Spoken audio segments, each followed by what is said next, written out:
Alrighty, how's everyone doing today?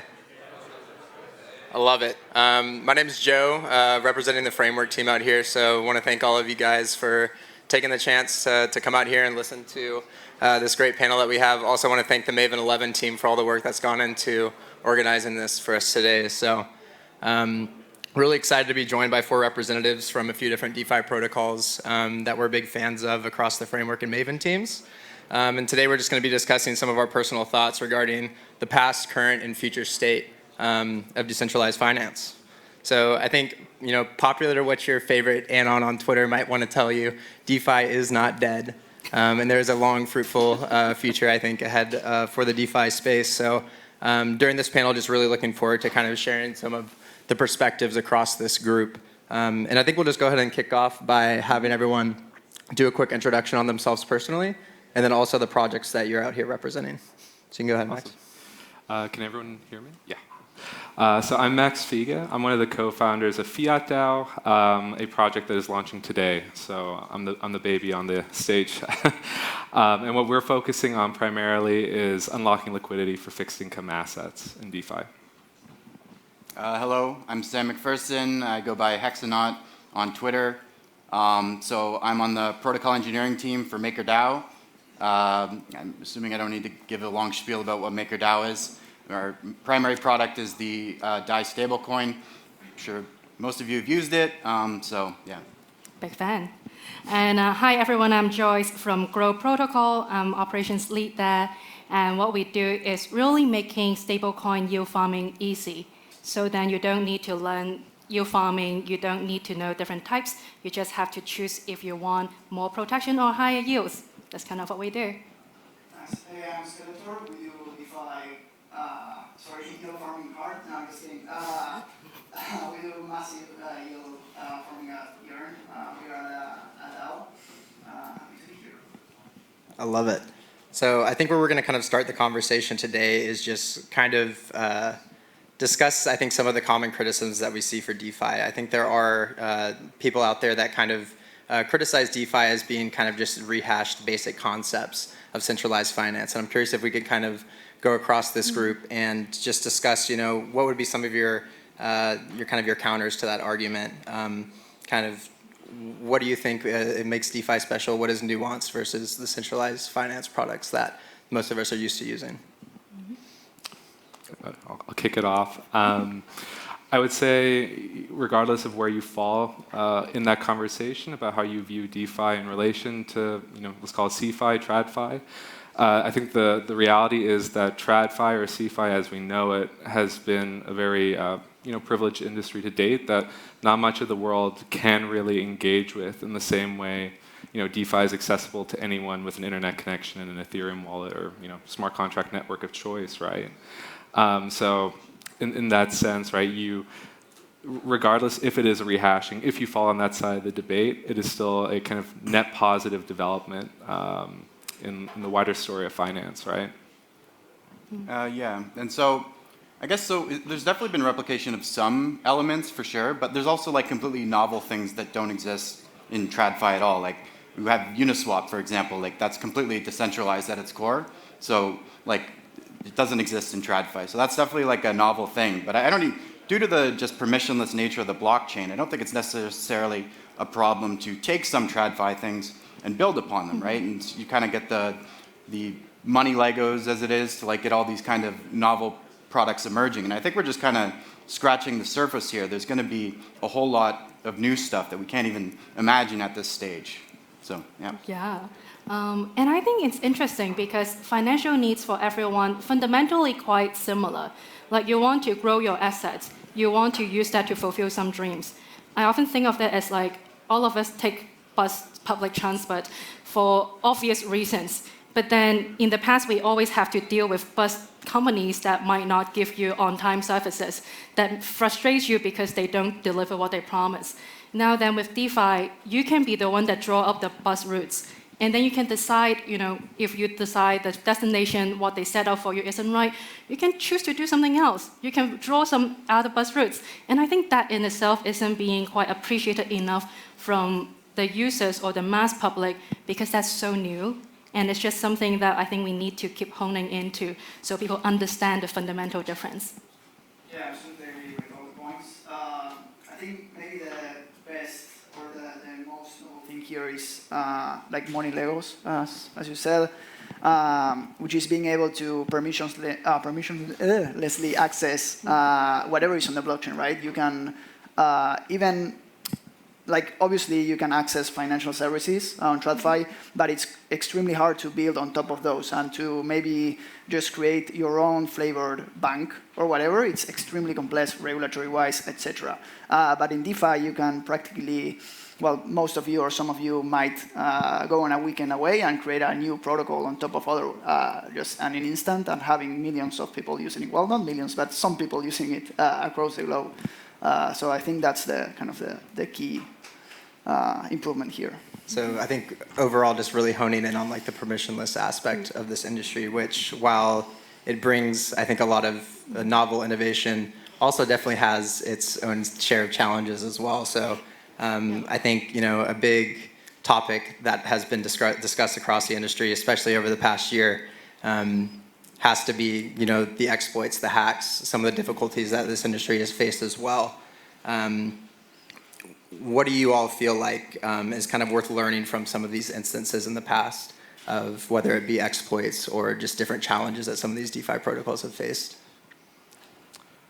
Maybe we can start with Skeletor first this time. So obviously, since, as I said, everything is permissionless, you can get anyone in the world to be able to play around with whatever you build. And sometimes they find really novel ways. One example that was pretty dangerous was the cream hack, which it wasn't like a direct hack into a vulnerability of a contract. It was more of a play with how the underlying token on the lending market behaved and how easy it was to inflate its price with a certain amount of capital.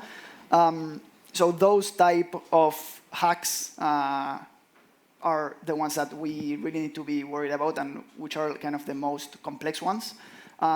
Just as an example, this type of attack was possible in like almost all of the biggest lending markets out there, and it was possible for a long time.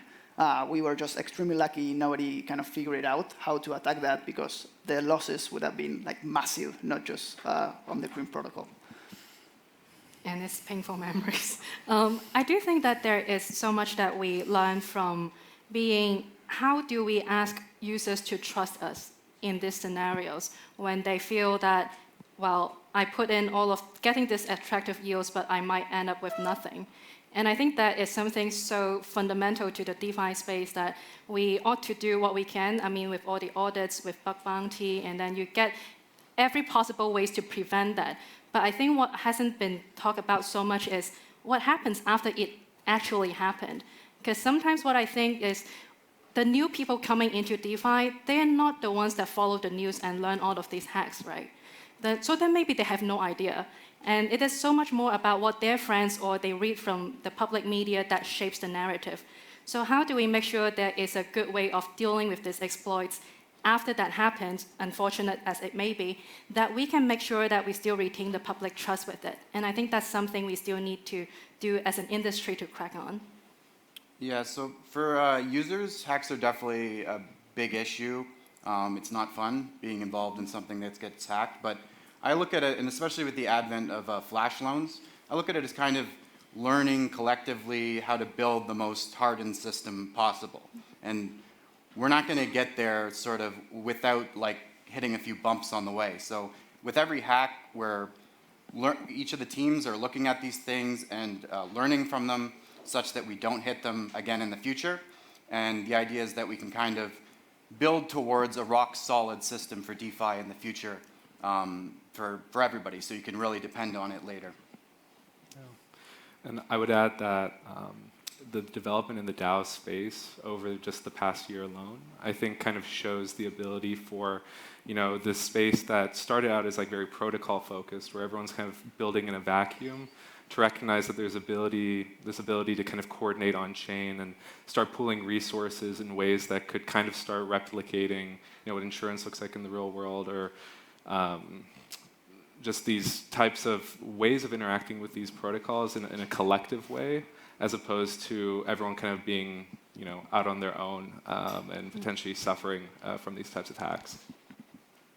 Awesome. I think most of you have been active in DeFi for at least a couple of years, so I'm very curious to kind of gain some of your guys' perspective on what it takes to kind of stay relevant in this industry. I think oftentimes we see protocols that are kind of like, very hype or very exciting for a short amount of time, but what do you think it takes to actually take or to kind of gain sustained kind of recognition in this industry? Maybe we can start with you first. Sure.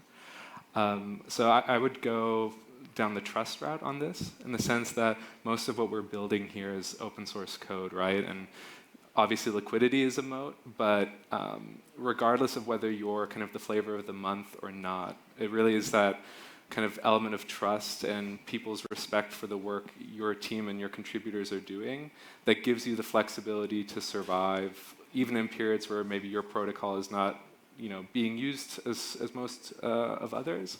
Or maybe you have to wait until like a specific pivot moment that kind of cements your status as a really material player in the DeFi space. And as long as you have that element of trust and that element of people willing to be patient with you and communities kind of grow with you, that winds up being, I think, the most relevant moat in an otherwise pretty moatless industry. Yeah.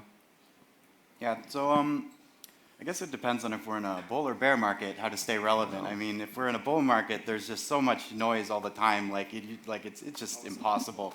So at Maker, I mean, we're one of the largest protocols by TVL. So we've just kind of ignored that a little bit and just sort of kept building and working and stuff like that, and kind of not worried too much about the hype machine. So that's kind of been our strategy, more or less, for staying relevant. I mean, people use DAI, so I would call that staying relevant. That is such a great position to be in. And I agree with you. I think that is the part about going with the partnership and then making sure you are part of this community. And that comes with, downside protection. Bad things happen, you get your peer support. Upside, you also might hear some alpha. I mean, as we just talked about in the last panel, that you might earn something from good drinks, right? But on the other hand, I also think the relevance part it's so being in a separated silo way, that being very relevant within the industry could be very different from being relevant to the outside world who haven't really been to DeFi yet. And I often quite find ways to try to bridge that over, whether it's working with people who are financial advisors in the off-chain world, or whether it's working with education DAOs. I think those are the ways we can reach out beyond our own circle to really tell new people why you should come and join DeFi. And that's how we can make sure DeFi would have a long and prosperous life. Yeah, absolutely. I like that none of you were into the hype machine directly, and I think that's something key here, which is rather staying relevant. I think just staying is really hard. Building a really strong team that it's really focused on keeping on growing the same product, or branching out and doing different stuff. Being able to maintain a healthy community, being able to maintain a healthy working protocol with really strong focus on security, so you basically don't get ruined. It's what makes you stay. Then you obviously, the hype machine goes and comes and goes. It doesn't depend on the underlying code or whatever, or efforts that the team is doing. I love it. And Joyce, I think I really kind of connected with your point. This kind of makes me think of another question as well, which is, I think there is kind of another common criticism that, the level of sophistication in some of these protocols kind of lends itself to kind of, prevent retail audiences from actually consuming these. So maybe we'll start with you on this one. But, what is the importance of retail adoption for these protocols, and what can protocol teams be doing in order to really be prioritizing that? I know you guys are doing a lot of work with that at Grow. Yeah, because we are really looking at people who are still, let's say, trading on Coinbase, might be just getting with their first DeFi wallet. So that is something that we've been thinking a lot. And I would say a lot of it comes down to creating good word of mouth from friends. Because to get that people to come into this space, we can try to shout very loud about APYs, which comes with its own concerns. But then on the other hand, it's oftentimes about building your advocates who would then tell their friends, and they might be the ones who can help them on ramp, right, get their first wallet. And so I think we're really thinking through, it's very important to have mass market adoption, I think, for us, especially because DeFi is a network. The more people join it, I think there's a stronger network effect to pull other people in. But on the other hand, I think it is still hard because MetaMask isn't the easiest to use tool on earth so far. And I would say that seeing more and more wallets coming into play has been very encouraging. And then as the last panel talked about, getting onto cross-chain, where all these transactions are going to be very low cost. It doesn't take dollars, not to mention hundreds of dollars to on-ramp. I think it's on-ramp and start using. I think that's so critical. And that's why we ourselves, and I believe the industry is also hoping to make this right. Because without that, it's really hard to get my parents, my siblings, my cousins to come into DeFi. Yeah, I know you guys have been doing a lot of work with like the likes of Argent at Grow specifically. Anyone else have any thoughts when it comes to just thoughts around retail adoption and what protocols can be doing to ensure that they're thinking about that user base as well? Yeah, so I'm going to echo what Joyce said about specifically. I think it's the gas fees on Ethereum that's been one of the biggest problems, like especially for us. Like we had a large amount of retail users originally at Maker, but it's been sort of drying up just because we're still only on Ethereum. So one of the big pushes we're doing right now is getting cross-chain L2 specifically, but also some of the other Alta ones. So pushing for that, that's what's going to bring retail back, I think. Like the gas fees are just crazy high right now on Ethereum. Like you can't, if you're a new person to this space, like I don't even recommend using Ethereum right now just because it's just too expensive, right? So losing that sort of, having new people come in and learn about the space and stuff like that, you definitely need that to inspire new people to start building and stuff like that. So I think this push into L2s is going to be very important this year, especially.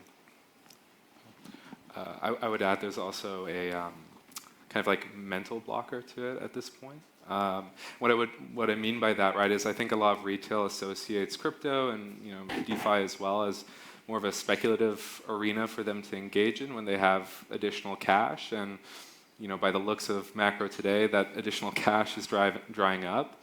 And so my personal view is like kind of transitioning DeFi narratives more to an accessible like savings narrative is probably what's going to move the needle on like marginal retail adoption at this point. And I just saw like South American like neobank essentially passing on DeFi yields to depositors, right? And they were advertising that, and to what extent that works across jurisdictions, I don't know. But I think that's kind of really going to be the path that addresses some of the points that got raised here as well, right? Which is, if you have a centralized entity interfacing with DeFi for you, gas fees become a different consideration. And there's also kind of that element of trust with a brand. That doesn't need to be the case when DeFi is more B2B, right? We can hoist that off ourselves as well. Yeah, and I know we just heard from a good bit of kind of the institutional side of this market as well, but how much of it is that of importance for each of your protocols? Maybe we start with Skeletor, if you're privy to kind of any of the focus at Yearn as far as seeing institutional adoption of the protocol. Yeah, so that's tricky since we are a DAO. We don't really have any KYC or any those. We don't mingle on those areas a lot. We do, though, put a lot of focus on our B2B program. So we are really trying to build kind of the backbone part of the DeFi ecosystem, and then obviously trying to incentivize other teams or protocols that might be more, let's say, configured to kind of deal with those type of liabilities. So yeah, on that side, I don't have that much to add, sadly. But on the previous topic, I think a good point as well is there needs to be some sort of regulation. Obviously, cost-wise, we are kind of filtering out a lot of people out of the DeFi ecosystem. But we also don't have clear rules on most of the countries around the world for people to just get their paycheck through, I don't know, whatever DeFi protocol and start like a saving account that they can easily tax, et cetera, et cetera. So that's also like a big barrier for like standard citizens around the world. Yeah. And I think the institution side, we have been exploring a bit more on both the DAO natives versus the off-chain institutions. I'm trying to think of a good way to talk about these two groups. DAO treasuries have always been sitting on a lot of money that they are not really using to generate yield anywhere. Not always, that might be harsh, because a lot of it is sitting in governance tokens, and as we all know, you can't really quite talk to your community about selling governance tokens. So inevitably, I think there's a lot of capital that's just sitting there. And we have been trying to look at, could we help these people generate some yield, maybe not a lot from the DeFi standard, but then in a bit more protection. So that's one way we see being money just sitting there, not having any productivity use. But, and I think the same theme we also see from more off-chain ones, and they might not be big names like JP Morgan, but there will be a lot of people who are taking, like landlords, they take deposits from you when you're renting an apartment. But how does that deposit really, what do they do during that year that you're in the apartment? Might be nothing. And wouldn't it just be nice for us all to put more of those funds at work? So we're also exploring some of this more off-chain use as well. But as you said, I think there's a lot to be done on the KYC side, as the jurisdiction would always have, the regulatory side would be quite difficult to maneuver sometimes. Yeah. So some of Maker's largest borrowers are actually institutions like Nexo and Celsius, and they run their own centralized exchanges for the end users. And so like that, we already have that now. And I don't see any I know some people are kind of concerned about KYC with crypto and stuff. To me, as long as the base protocol is permissionless, I don't see any problem with attaching KYC to various particular market segments that want it. To me, permissionlessness is that everybody can kind of get what they want, right? In the worst case, people can always go to the base protocol, but if you're an institution and you need KYC and all this kind of stuff, then we can provide that as well. So all things are possible, and we're working on this as well. Sam took my point. And just to echo it, right? Like, it's very easy to make a case for all the reasons why DeFi doesn't work for institutions, across the board. But what people end up forgetting, right, is like these protocols, while we interact with them today with our unhosted wallets, right, is this the new term? It could very well be a future where it's, exchanges acting as portals to these services and so on. Very much like kind of standardization of derivatives contracts in the real world is not the actual implementation of a given exchange's derivative contract. And I guess that's kind of the case for optimism on that front. Got it. So we got about 5 minutes left. So kind of want to focus some questions on maybe some more kind of forward-looking outlooks. Kind of what do you guys think are some underexplored areas of DeFi, and kind of like what has you excited for where the space is going in the next couple months or years?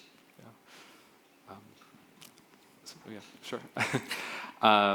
For me, I think real-world assets are kind of the end-all be-all, and I'm sure rugged Sam on saying that, but if you take a very cynical view of DeFi today, it's very insulated to the existing crypto market participants that have been here for the long haul, or maybe newer money that's been able to access these markets despite the restrictions most institutional money may face. And so in that sense, even during bull market periods for crypto to date, I would say it's a very PvP environment, right? Like, where do the yields come from? I think we all know generally where they do today. And so it's really kind of accessing real-world cash flows of productive economic activity that stand to make DeFi really move the needle in terms of what we're actually doing here and what the impact is. Yeah, you completely rugged me. It was real-world assets. I would completely echo that. That's the next big thing. There is just a sea of borrowers in the traditional finance space that want to connect to lenders in DeFi, and there's just these legal and sort of structural things we need to overcome. But once the floodgates are open, this is going to be like massive compared to what we've seen before. Just like crypto is still operating in a fairly nascent space, like the size of the market it's grown massively, but it's still peanuts compared to the more traditional markets out there. So connecting the two is just going to be a huge boon. Other things I want to see is like more interesting primitives, such as like, say, proof of humanity or something like that, where we can do like Sybil-resistant type solutions, and like I like once we get sort of one of those primitives fleshed out, there's going to be this whole new like section of innovation coming out. So that's that kind of stuff I'm very interested in as well. I know you can talk to a lot of my peers. That's an area that I'm personally like very excited about when it comes to you know, like enabling people with like the likes of like zero knowledge proof attestations and things like that, which I know there'll be a heavy focus on this week here in Amsterdam as well. What are your thoughts on this? I'm thinking about like the real world side of things too, and that is, I would imagine a very cheap, very easy to use off-ramp would be amazing, because we all want that money not just sit there. We all wanted to do something with it, maybe buy a house, buy a car. I don't know if you guys are whales sitting here, maybe buy a yacht. But all of this eventually would require off-ramp. And so ideally, a really convenient and very cheap way of doing that would be great. If we can do that without triggering a taxable event, even better. So how could we do all of these things, I think would be a big thing that I'm personally excited about. Yeah, absolutely. I think what we need to see also is way better, let's say, protocols or ways to interconnect the different chains. So a multi-chain type of like solution or solutions would be really nice to see. Here we are working towards having or enabling strategies that work. You can deposit on mainnet and you can take that asset into different chains or different assets or like off-chain even. And you can like get your returns then kind of stream back to the parent vault. So that type of solutions would be really nice to also enable kind of this off-chain, on-chain interaction between real-world assets and DeFi or like on-chain assets. Would be really nice. Love it. Very exciting. I think we have 2 more minutes left, so let's do one more roundtable. What are you most excited about with you know, the developments at your specific protocol that you're representing, as far as what's going to come in 2022? Sure. So yeah, Fiat is launching tonight, supposedly. And what we're really looking forward to is just challenging kind of the status quo of fixed income lending in crypto today. Last I checked, there's around 55 billion of assets lent in general across chains and DeFi applications. Less than 1 billion of that is fixed. And you know, once we have mechanisms like Fiat, which is essentially a repo market, is what we're trying to approximate, our hope is that we start unlocking kind of these use cases that are familiar to most people in TradFi, and kind of take out a bit of the degen element for folks that aren't, you know, looking to do 24/7 PvP finance. Yeah, so for me, I'm most excited, I think, next about the product we're releasing soon, Maker Wormhole.